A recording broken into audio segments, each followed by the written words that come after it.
Let me mention that the year was hugely successful. I repeat, hugely successful. You may have your questions about that, but that's my assessment. With the conclusion of the electoral process and the election of a new government in February.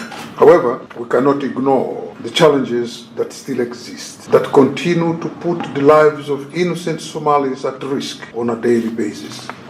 The October 14 bomb attack, which had the highest fatalities ever recorded in a single incident in Somalia, is a reminder that Al-Shabaab will continue to change tactics.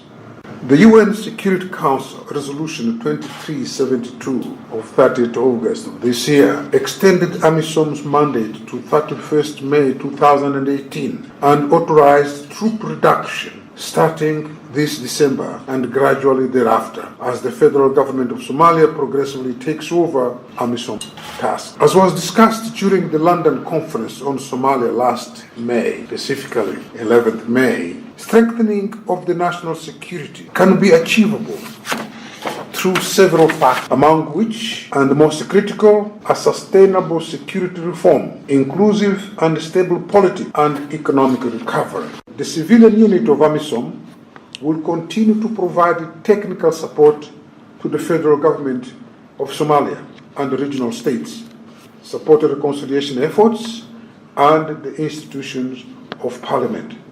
It is with great satisfaction that we registered the understanding and the agreement that was signed between the president of Galmudug and the leader of Al-Sunnah wal Jama'ah